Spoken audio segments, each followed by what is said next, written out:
오직 예수님 사랑하고 축복합니다.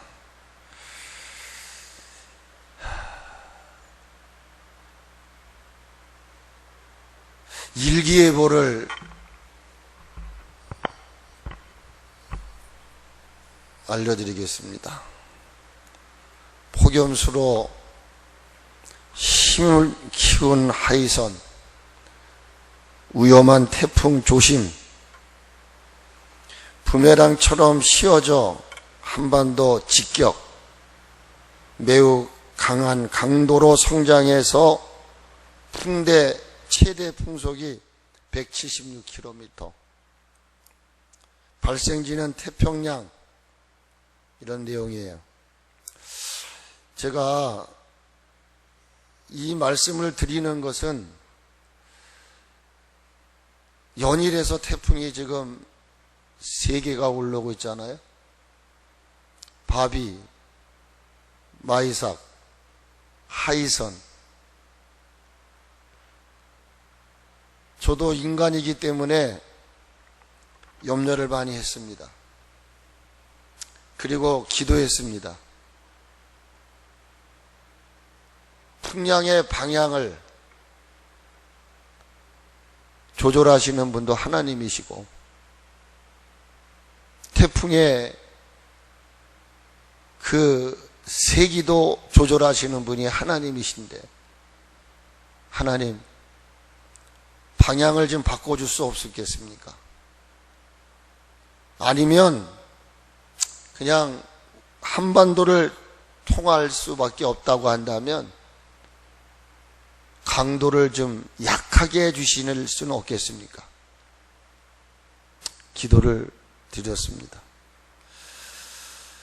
그런데 그 내용이 있더라고요. 기도 열심히 하면 북태평양 고기압 수축과 확장에 따라 하이산 경로는 유동성이 있다. 일본 열도를 돌아오면서 경로나 강도 변화로 진동 변동 가능성의 유동성이 크다. 같이 한번 합시다. 결과는 기도에 있다. 지금 제 얘기를 하는 게 아니고요. 우리 강 집사님이 밴드에다 이걸 올려놨더라고요. 아마 간절했었는가 봐요. 근데 아까 얘기를 하시더라고요. 그 십자가 탑에 올라가서 그 하는 걸 보시고 애처로우셨다는 거죠. 그런데 하나님이 정말 그 기도를 들어주셨어요. 아침에 제가 새벽에 나와서 기도를 하고 집에를 돌아갔는데 그때만 해도 약간 동해 쪽으로 치우쳤다라고 보도가 나오더라고요. 한 2-3시간이 지났죠. 제가 교회에서 7시 한 반 정도에 집을 들어갔습니다. 들어가자마자 첫 번째 본 것은 뉴스였습니다. 그런데 일본 쪽으로 갈 것 같다는 거예요. 일본 쪽으로. 아멘을 좀 하세요. 그래서 제가 그 보면서 지난주에도 우리 강 집사님 올린 거를 했기 때문에 또 하면 여러분들도 아르레기 반환이 일어날까봐. 그런데 일본으로 갔다고 하는 그 얘기, 그리고 기도합시다. 이게 제가 하나님 앞에 너무나 감사했어요. 그래서 제가 우리 식구한테 그랬어요. 이왕이면 강원도도 피해 없고 일본도 피해가 없고, 그래서 그랬어요. 우리나라만 지금 고통스러운지 아십니까? 일본도 말도 못해요. 지금 강원도 쪽은요, 이루 말할 수 없을 정도로 기가 막혀요. 걔네가 이기적인 기도가 아닐까. 그러면서 하나님 앞에 감사를 드렸어요. 여러분, 우리가 내 삶의 문제가 해결될 때만 감사가 아니라 정말 늘 감사하는 여러분들이 될 수 있기를 주의 이름으로 축복합니다. 축복을 드립니다. 저는 그러면서 할 수만 있으면 우린 예배할 수 있어요. 어떤 상황 앞에서도 이런저런 이유를 앞세우는 사람은 예배할 수 없습니다. 아무리 예배할 수 있는 여건이 우리에게 주어진다 할지라도 예배할 수 없어요. 여러분 보십시오. 이제 이것이 계속 더 간다고 한다면 어떻게 하실랍니까? 예배 안 드리실 겁니까? 요 정도인데도, 그러므로 여러분, 하나님 앞에 아름다운 삶의 자태를 여러분들이 간직하기 위해서 먼저 하나님의 자녀로서 선한 양심을 가지십시오. 정말 하나님의 자녀다운 양심을, 가슴에 손을 얹고 내가 지금 뭐 때문에 예배 현장을 못 나가는 것일까? 한번 깊이 한번 여러분들이 여러분 양심에 물으셔야 돼요. 그리고 그 양심을 따라 살아가는 가운데는 반드시 어려움이 뒤따라요. 사람들의 조소가 뒤따라요. 그러나 참아내야 됩니다. 이 정도를 우리가 못 참아낸다면 어떤 걸 더 참아냈어요? 그리고 선한 양심을 가지는 가운데 내가 선을 행함으로 고난받는 것은 이건 당연한 하나님의 뜻이다. 수용할 수 있어야 돼요. 우리가 어떤 목표를 이루기 위해서는 이거보다 더한 고난도 있을 수가 있어요. 더한 우리의 어떤 그 어려움이 있을 수가 있어요. 기도, 믿음이다. 기도하니까 하나님이 제가 기도한 대로 이기적이라고 제가 말씀을 드렸어요. 제가 시편 79편을 읽는데, 그걸 쓰면서 읽는데 막 제 마음에 와닿는 게 있어요. 그걸 붙잡고 제가 요 한 주간 계속해서 기도합니다. 오늘 마지막 말씀을 드리려고 합니다. 하나님 앞에 아름다운 삶은 뭘까? 오늘 베드로전서 2장을 보도록 하겠습니다. 2장 21절의 말씀을 보게 되면 이렇게 기록하고 있습니다. 이를 위하여 너희가 부르심을 받았으니 그리스도도 너희를 위하여 고난을 받으사 너희에게 본을 끼쳐 그 자취를 따라오게 하려 하셨느니라 라는 말씀입니다. 제가 첫날 이 베드로전서 2장 18절부터 21절 얘기를 했어요. 그리고 3장을 읽은 것입니다. 이 말씀을 통해서 하나님 앞에 아름다운 신앙, 아름다운 삶은 뭐냐? 부르심에 합당한 삶을 사는 거다, 그런 얘기예요. 왜 하나님이 나를 부르셨을까? 많고 많은 사람들 가운데에 왜 나를 목사로, 장로로, 권사로, 집사로, 성도로 지명하여 불렀을까?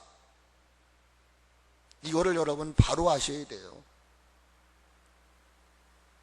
그러므로 선한 양심을 간직하여 매사를 참고 선을 행함으로 고난을 받는 것이 하나님의 뜻임을 믿고 나가는 사람의 삶은 예수님께서 우리에게 친히 보여주셨던 그 자취를 따라가는 것이라고 21절에서 말씀하고 있다고 말해요. 다시 얘기하면 예수님께서 이 땅에 저와 여러분의 모습으로, 종의 모습으로 오셨잖아요. 그리고 그분이 우리에게 보여주신 삶이 있잖아요. 그 삶은 머릿속에만, 가슴속에만 저장하라고 우리에게 보여주신 게 아니라는 거예요. 예수님이 탄생으로부터 죽으시고 부활 승천하시기까지의 그 전 모습을 우리에게 보여주셨어요. 아니, 어찌 보면 우리는 이 성경이라는 걸 통해서 간접적으로 예수님의 모습을 알 수 있었던 것이죠. 왜? 그것은 우리의 자신의 삶 속에 예수님을 아버지로, 예수님을 나의 목자로, 예수님을 나의 왕으로 믿는 이들의 삶은, 한국 사람은 한국말을 하는 거예요. 그것처럼 우리는 하나님의 나라에, 하나님의 사람은 뭐냐? 하나님이 우리에게 보여주셨던 그 삶을 내 삶 속에서 재현해야 되는 거예요. 예수님이 우리에게 오셔서 보여주셨던 그 삶의 내용이 뭐냐? 2장 19절로 21절에 있다 그 말이에요. 첫째는 뭐라고 말하느냐? 19절에 그런 말을 합니다. 부당하게 고난을 받아도 하나님을 생각하라는 거예요. 그리고 어떻게 하라는 거예요? 그 슬픔을 참아내라는 것입니다. 그게 예수님이 우리에게 보여주신 삶의 모습이라는 거예요. 그리고 선을 행함으로 고난을 받게 될 때 그걸 참으라는 거예요. 그러면 그것이 하나님 앞에 아름답다는 것입니다. 그리고 예수님이 우리에게 보여주신 것이 뭐냐? 예수님은 죄가 없으셨어요. 근데 죄인의 모습으로 저와 여러분들을 위해서 나무 십자가에 달려 죽으셨어요. 이 베드로전서를 쭉 읽으면 나와요. 여기 24절에 친히 나무에 달려 그 몸으로 우리 죄를 담당하셨으니 이는 우리로 죄에 대하여 죽고 의에 대하여 살게 하려 하심이라. 그가 채찍에 맞음으로 너희는 나음을 얻었다고 2장 24절에서 이야기하시잖아요. 예수님께서 이러한 삶을 우리에게 보여주신 게 뭐예요? 여기 2장 21절에 이를 위하여 너희가 부르심을 입었다. 이를 위하여, 이게 뭐예요? 잘 먹고 잘 사는 거예요? 그저 육신의 생각대로 감정대로 살아가는 거예요? 아니에요.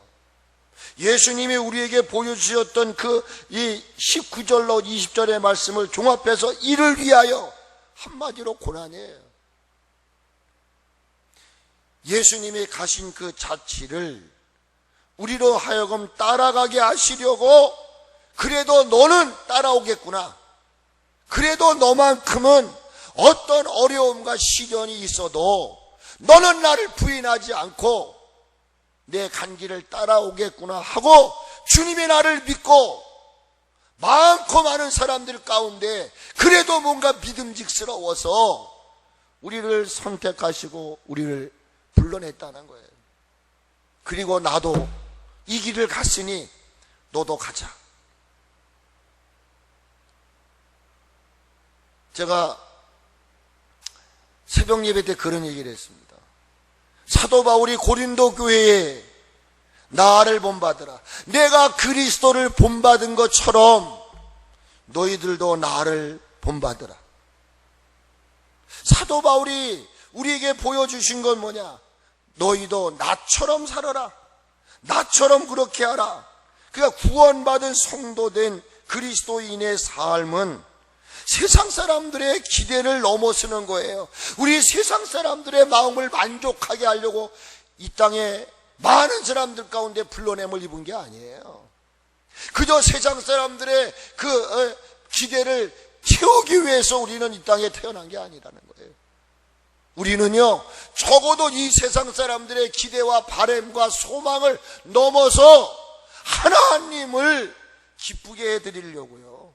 하나님의 기대, 하나님의 소망, 하나님의 그 비전을 이루어 드리기 위해서 많고 많은 사람들 가운데에 어떤 육체라도 자기를 자랑하지 못하게 하시려고 가장 못나고 천하고 멸시받는 우리들이 하나님께로 선택을 받은 거예요. 세상에 그 누가 뭐라고 말해도 예수 믿는 사람들의, 구원받은 사람들의 최고의 목적이 있다면 같이 합시다. 하나님을 춤추시게 하자. 왜 근심하고 걱정합니까? 제가 그래서 이번에 우리 식구한테 한 방 얻어 맞았어요. 그냥 이 태풍 때문에 연일 제가 걱정하고 근심하는데, 제가 그랬어요. 금요일 아침인가 가는데, 여보 경로가 좀 오른쪽으로 바뀌었대. 그랬더니 절 보고 하는 말이 껄껄껄껄 웃으시면서, 당신은 그것 때문에 아니. 여러분, 하나님을 춤추시게 하는, 하나님을 기쁘시게 하는 삶을 살아야 된단 말이에요. 지금 기도도 못하게 하죠. 전도도 모든 게 다 올스톱이 됐습니다. 그리고 이것을 저는 욕먹을 각오라고 얘기해요. 즐기는 사람들이 있어요. 기독교계도 그렇습니다. 지금 보수 진보가 싸우고 있습니다. 지금은 모르지요. 어느 것이 진짜인지 가짜인지. 그러나 언젠간 반드시 진짜와 가짜가 가려질 날이 있을 것이라는 거예요. 저는 분명히 믿습니다. 모든 것이 끝났다. 모든 것이 저는 그렇습니다. 오늘 새벽에 기도를 하는데, 어떻게 보면 지금 이 비대면 예배라든지 이 전체는요, 한국교회 목회자들의 죄악성 때문에 그런 거예요. 저는 그거를 철저하게 오늘 기도하면서 느꼈어요. 제가 오늘 아침에 기도를 하면서 얼마나 한국교회 우리 하나님이 축복을 해주셨습니까? 교회마다 얼마나 부흥케 하셨습니까? 그런데 그 놀라운 축복을요, 우리가 육체적으로만 누렸던 것들이 막 주마등처럼 지나가는 거예요. 하나님 회개합니다. 누구를 탓하기 전에 우리 자신부터 회개합니다. 우리가 하나님께로부터 구원받고 부르심을 받은 최고의 목적이 있다고 한다면은 하나님을 기쁘게 해드리고 하나님을 춤추시게 해드리는 거예요.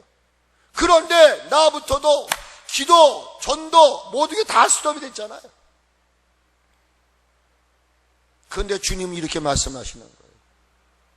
주님을 춤추게 하시고 주님을 기쁘게 해드리려고 하면은 주님이 기쁘고 주님이 춤추셨던 사건을 성경에 찾아봐야 되는 거예요. 모두가 안 된다, 모두가 끝났다 말을 해도 하나님은 없는 가운데 창조하신 분이에요. 오늘 장정도 목사님이 질문에 대한 설교를 하시더라고요. 하나님은 무에서 유를 창조하신 분이에요. 하나님 다시 한번 우리 한국교회가 일어나게 하여 주시옵소서. 그 일어남의 시작이 뭐냐? 하나님을 춤추시게 할 게 뭐냐? 하나님을 기쁘게 할 게 뭐냐? 우리는 세상 사람들 무슨 기쁘게 해주려고 교회가 존재하는 게 아니에요. 우선은 하나님을 기쁘게 해드리고 세상에도 빛이 되고 소금이 돼야 되는 것이죠. 저는 그렇게 생각합니다. 그래서 모든 게 다 불가능하죠. 안 되죠. 오늘도 제가 시청 직원이 가면서 교회 식사 안 하지요? 그래서 안 한다고.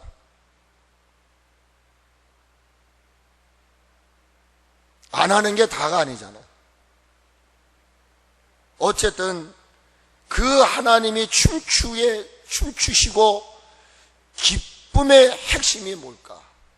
저는 잃어버린 것을 도로 찾음입니다. 우리의 기도를 도로 찾고 찬양도 도로 찾고 예배도 도로 찾고 우리에 대한 그 열정, 이게 없어요 지금요.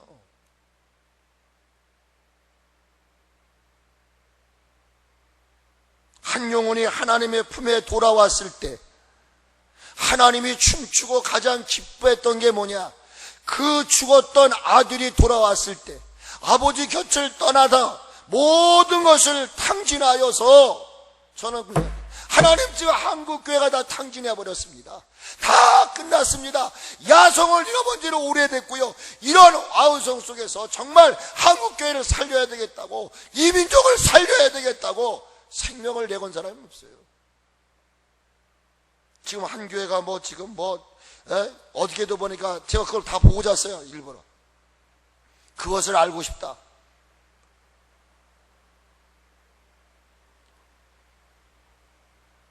지금 우리 신앙이 죽어 있지 않습니까? 말은 번들음한데 내 실상의 모습을 보면은 그렇지 않다는 거예요. 하나님이 가장 기뻐하셨고 춤췄을 때의 모습이 어디냐? 잃어버린 자를 찾았을 때요. 잃어버린 동전을 찾았을 때요. 잃어버린 양을 찾았을 때 하나님은 기뻤더라 이 말이에요. 우린 단순하게 잃어버린 영혼, 전도에만 포커스를 맞추지 말고 잃어버린 내 열정, 야성, 이거를 우리가 도로 찾지 않는다고 한다면 어떻게 보면 지금요 우리 원래의 모습을 하나님은 기대하시는 거예요. 우리 섭리교회도 그 옛날 화학산 기도원에 올라가서 금식을 하고 얼마나 야성을 가지고 울부짖고 몸부림을 쳤습니까? 그때 그런 야성이 우리에게 지금도 있다면은 아무리 막는다 할지라도 저부터도 그래요. 할 수 있어요. 근데 우리는 그 야성이 없다는 거예요. 여러분들이 진짜 이게 제가 다 아는 것이지만 저 오늘도 그랬습니다. 시청자한테도. 우리가 예배하려고 하면 하나님은 저 길을 열어주시는 분이에요. 그러므로 잃어버린 모든 것을 회복하는 여러분들이 되어질 수 있기를 주님의 이름으로 축복을 드립니다. 하나님은 우리 한국교회와 우리 자신들을 위하여 잔치를 배설 중에 계시는 것입니다. 여러분 지금 안 된다고 모든 게 닫힌 것 같지만 하나님은 죽어가는 것 같지만 살려내시는 분이에요. 나를 들어 바다에 던지라. 죽었습니까? 하나님은 큰 물고기를 예배하시고 당신의 사람을 살리십니다. 여러분 지금 자영업 하시는 분들 우리 가정 어려워요. 모든 걸 진짜 포기하고 싶을 정도로, 모든 걸 정말 끝날 정도로. 그렇지만 우리가 잃어버린 것들을 회복하기만 하면 하나님은 오늘도 우리를 위하여 풍악과 춤추는 소리를 들을 수 있도록 하나님이 우리를 위하여 잔치를 준비하실 줄로 믿습니다. 이 일을 위해 예수님은 우리들에게 본이 되어 주셨습니다. 디모데전서 1장 16절에 그러나 내가 궁유를 입은 까닭은 예수 그리스도께서 내게 먼저 일체 오래 참을 보이사 후에 주를 믿어 영생 얻는 자들에게 본이 되게 하려 하셨다라고 말씀합니다.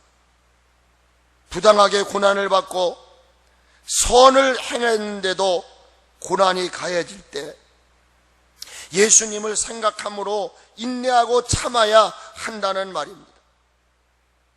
이사야 53장 7절에 보니까 그가 곤욕을 당하여 괴로울 때도 그의 입을 열지 아니하였으며 마치 도수장으로 끌려가는 어린 양과 털 깎는 자 앞에서 잠잠한 양같이 그의 입을 열지 아니하였도다라고 이야기합니다.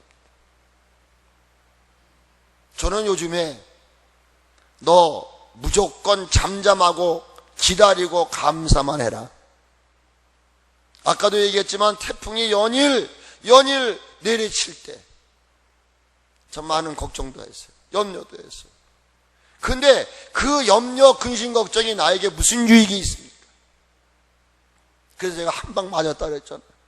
하나님께 모든 걸 맡기고 하나님이 모든 걸 해 주실 것이라고 하는 기대를 가지고 지금까지도 우리가 어렵고 힘들지만은 살아왔잖아요. 이제는 우리 앞에 조그마한 기미가 보일 수가 있어요. 예수님은 입을 열지 않았다고 그랬습니다.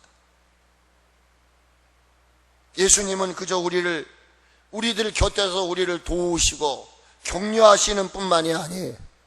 내가 어떻게 살아가야 할지, 고난의 때에, 내가 형통할 때에 어떻게 살아가는 것이 그리스도인으로 하나님의 자녀로서의 마땅한 삶인가를 주님이 친히 우리에게 본을 보여주신 거예요.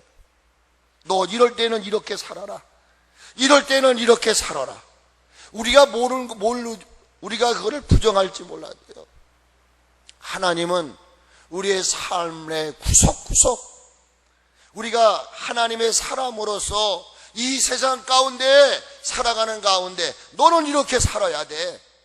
이거를 하나님은 말씀을 통해서 우리에게 알려주셨다고 말해요. 제가 이 말씀을 보면서 오늘 두 가지 복음성가가 생각이 났어요.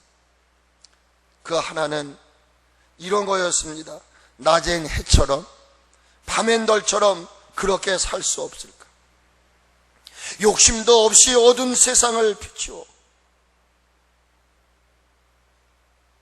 저도 모르게 이 말씀을 준비하면서 낮엔 해처럼 밤엔 달처럼 그렇게 살 수는 없을까? 온전히 남을 위해 살듯이 나의 일생의 꿈이 있다면 이 땅의 빛과 소금이 되어 가난한 영혼, 지친 영혼을 주께로 인도하고픈데 나의 욕심이, 나의 못난 자아가 언제나 커다란 짐이 되어 나를 짓눌러 마음을 공곡해 하니 예수님 나를 좀 도와주십시오. 나도 모르게 이 찬양을 불렀어요. 예수님처럼 바울처럼 그렇게 살 수 없을까? 그렇게 살 수 없었던 원인이 뭐냐? 욕심 때문에. 목회는 업적을 남기는 것도 아닙니다.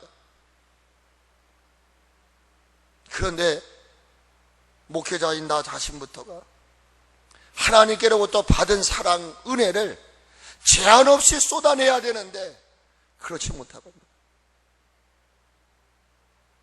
나의 입술은 주님을 닮은 듯하나 내 마음은 아직도 추하여 받을 사랑만 계속하고 있으니 예수님 나를 도와주시옵소서. 예수님 나를 도와주시옵소서. 낮엔 밤엔 햇빛처럼 달처럼 그렇게 살겠다고 고백을 하지만 내 실질적인 삶에는 내 욕심만 채우려고 하는 내 거짓된 입술, 주님을 닮은 것 같은데 우리의 남은 자치는 욕심적인 것밖에 없었더라. 예수님께서 죄와 허물로 죽었던 우리들을 위해 고난을 받아주셨습니다. 이사야 53장에 잘 나와 있죠. 그의 찔림은 우리의 허물 때문이라고요. 예수님이 상함을 받으신 것은 우리가 죄악을 지은 것 때문이라고요. 그리고 그가 징계를 받게 된 것은 우리에게 평화를 주기 위해서라고. 예수님이 채찍을 맞게 된 것은 우리가 나음을 얻게 하려고. 고난의 대가는 뭐였습니까? 평화를 얻는 거였습니다. 근데 주님은 평화를 누리지 못했어요. 그 주님이 받으신 고난으로 인하여 얻은 건 다 우리가 얻은 것뿐이에요. 주님은 제물이 되어버리고 말았어요. 죄가 되어버리고 말아버렸어요. 그로 인하여 얻게 된 것은 우리였어요. 뭘 얻었어요? 평화를 얻었어요. 나음을 얻었어요. 구원함을 얻었다는 거예요. 그러면 네가 평화를 얻었고 나음을 얻었고 네가 구원을 얻었다면 너 어떻게 살아야 되겠냐? 네가 생각이 있는 사람이라면, 네가 선한 양심을 가진 사람이라면 어떻게 살아야 되겠냐? 좀 생각 좀 해봐라. 탈선된 영혼들, 죽은 영혼들을 하나님께로 돌아오게끔 하는, 오늘도 우리 주변에, 우리 가정 안에 정말 오늘도 하나님 앞에 나와 예배할 수 없는 이유가 정당한 건가요? 정말 하나님이 보시기에 부끄러움이 없는, 정말 내 스스로 내 입으로 고백을 할 때 그 고백이 과연 하나님이 참작할 만한 아닌 사람이 너무나 많다는 거예요. 하나님은 지금 이 세상 위에 고난과 아픔을 통해서 하나님의 사람들을 찾고 계시는 것 같아요. 우리의 믿음을 저울질해 보시는 것 같다는 말입니다. 너 정말 구원함을 얻었느냐? 네가 정말 나음을 얻었느냐? 네가 정말 마음의 평화를 받았느냐? 그렇다면 네가 모든 사람들에게 내가 너에게 본을 보인 것처럼 너 역시도 본을 보여서 많은 사람들로 하여금 영생을 얻게 하라. 이게 우리의 삶입니다. 그래서 예수님을 내 삶 속에서 보여드려야 되는데 우리가 그렇게 살고 있지 않다. 지금 이 아픔은 누구도 열애할 수가 없어요. 오늘 저부터 여러분 모두 한국 교회가 예수님처럼 예수님의 자취를 드러내지 못했기 때문에 하나님이 정신 차리라고 가하시는 채찍은 아닐까? 사랑의 채찍은 아닐까? 이 생각을 조심스럽게 해보았습니다. 한없이 연약한 저와 여러분이 주님이 보여주신 삶을 살아야 하는 궁극적인 이유가 뭐냐? 부르심을 받았기 때문이라는 거예요. 이 부르심이라는 말은 소명을 받았다는 거예요. 목사로, 장로로, 권사로 이때를 위하여 하나님이 선택하셨고 불렀다는 거예요. 여러분들이 부르심에 대한 소명감에 다시 한번 자각을 가질 수 있기를 축복합니다. 한없이 연약한 우리들이 주님이 보여주신 삶을 살아가야 하는 궁극적인 이유가 무엇입니까? 오늘 3장 18절에 이렇게 말씀하십니다. 그리스도께서도 단번에 죄를 위하여 죽으사 의인으로서 불의한 자를 대신하셨으니, 의인은 예수님이시죠. 예수님께서 불의한 저와 여러분을 위해서 대신하여 단번에 죽으셨다는 거예요. 왜? 18절, 3장 18절 이렇게 말해. 이는 우리를 하나님 앞으로 인도하려 하심이라, 이렇게 말씀하세요. 오늘도 하나님은 저와 여러분들이 우리가 살아가는 삶의 현장의 상황과 환경이 어떠하든지 간에 나를 따라와라. 하나님은 우리들을 하나님 앞으로 나오기를 원하고 계십니다. 사람 앞으로 우리의 어떤 쾌락, 엔조이를 위한 것으로 우리를 부르는 게 아니에요. 하나님은 저와 여러분들을 하나님 앞으로 나오기를 원하시는, 나는 이 부르심 앞에 아멘하며 주님의 가신 그 자취를 따라가는 우리 섭리 지체들이 되시기를 주의 이름으로 축복을 드립니다. 오늘 기도를 하는데 막 머릿속에 떠오르는 게 있어요. 지난날 예배를 위해 생명을 걸고 시간을 늦은 것을 재촉을 하며 달려왔던 우리들의 모습들, 그리고 하나님만이 가장 나의 위대한 신임을 믿고 정말 최선을 다하여 최상의 모습으로 예배하며 기도하고 몸부림을 쳤었던 그때 그 모습은 어디론가 가버렸냐 이게. 알고 골자 빈들에까지라도 나는 가겠습니다, 이렇게 다짐하고 고백했던 때가 어제 같았는데 그 결기는 어디로 가버린 채 이제 서서히 우리 본연의 모습으로, 인간의 모습으로 예수님 만나기 전에 그 모습으로 우리가 점점점 흘러가고 있지 않을까. 이게 오늘 떠오르더라고요. 그래서 오늘도 저는 혼자 강단에서 고백을 했어요. 그게 이거였습니다. 비바람이 앞길을 막아도 나는 가리 주의 길을 가리, 눈보라가 앞길을 가려도 나는 가리 주의 길을 가리. 왜? 이 길은 영광의 길, 이 길은 승리의 길, 나를 구원하신 주님이 십자가 지고 가신 길, 나는 가리라. 주의 길을 가리라. 주의 발자취를 따라 나는 가리라.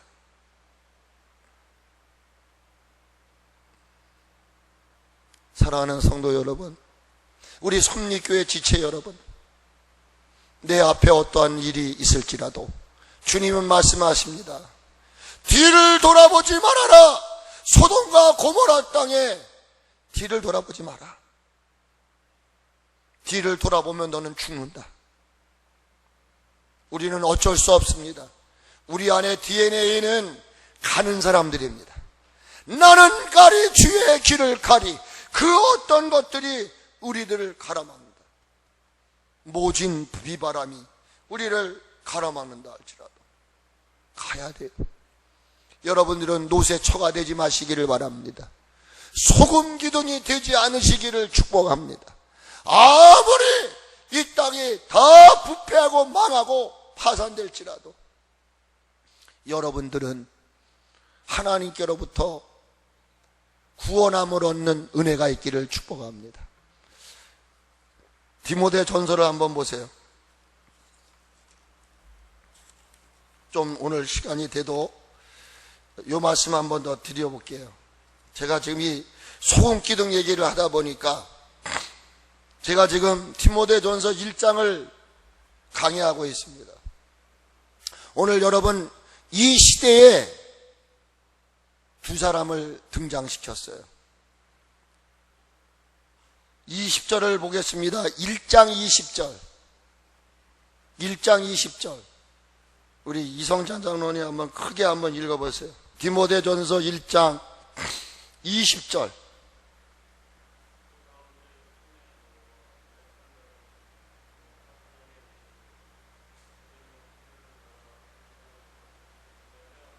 아멘. 나는 여러분 이 시대에 후메네오가 되지 마시고 알렉산더가 되지 않으시기를 축복합니다. 이들은 성경을 보니까요, 교회 지도자였습니다. 오늘날로 말하면 장로님들이었습니다. 근데 이들의 언어가 다 부정적이었어요. 그래서 이들의 믿음이 파손되고 말았습니다. 양심을 버렸습니다. 그래서 하나님은 이들을 사단에게 내줬습니다. 왜? 그들로 하여금 훈계를 받아 신성을 모독하지 못하게 하시려고. 사랑하는 성도 여러분, 오늘 우리는 그리스도의 자취를 따라가다가, 아니 저 사람 전에는 죽으면 죽이라고 하던 사람 아니야? 근데 왜 저렇게 된 거야? 제가 이 후메네오와 알렉산더를 공부하면서 하나님, 이 교회에서 앞장서는 이들이 그 언어나 그 생각이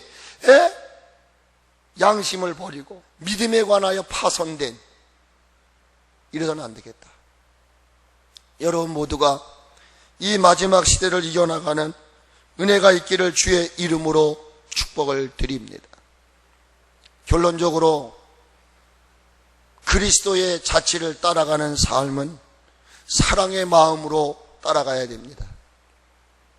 여러분, 예수님은 우리들을 사랑하셨기 때문에 자신이 욕을 받으시면서도 대신 욕하지 않았습니다. 고난을 받으시면서도 위협하지 않으셨습니다. 우리도 우리의 표범이 되시는 예수님을 따라가고 있습니다. 그래서 제가 여러분들 말씀드린 적이 있어요. 절대 남 비판하고 정죄하고.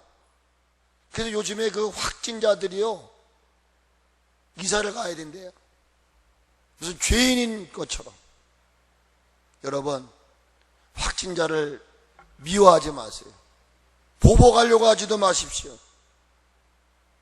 그래서 말씀을 마무리 지면서 우리 모두가 사랑의 마음을 가지시고 이 어려운 때를 이겨나갈 수 있기를 주님의 이름으로 축복을 드립니다. 생명을 지닌 이 땅의 모든 이들이 참으로 어렵고 힘든 시기를 헤쳐나가고 있습니다. 우리 자녀들, 특별히 우리 운율이 같은 경우는 지금 학교를 가지를 못해요.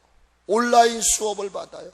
그 학교에 다니는 입학의 추억도 없어요. 자영업 하시는 분들 도산 위기에 있다고 합니다. 직장생활 하시는 분들도 너무나 어렵다고 합니다. 몸이 아프신 환우들, 이 모든 이들을 위해서 뒤에서 여러분 격려하고 사랑하고 이해하면서, 이왕이면 저는 그렇습니다. 통닭 드시고 싶으면 페리카나로 가시고요, 머리에 갈 것 있으시면 수영명 쉬어가시고, 이젠 우리가 서로를 돕지 않으면 망할 수밖에 없는 시대가 됐어요. 서로 사랑으로 이 어려운 때를 잘 헤쳐나가시되, 우리가 바라볼 분은 오직 표대 되시는 예수 그리스도임을 믿으시고 이 어려운 시기를 승리하는 여러분 되시기를 주의 이름으로 축복합니다.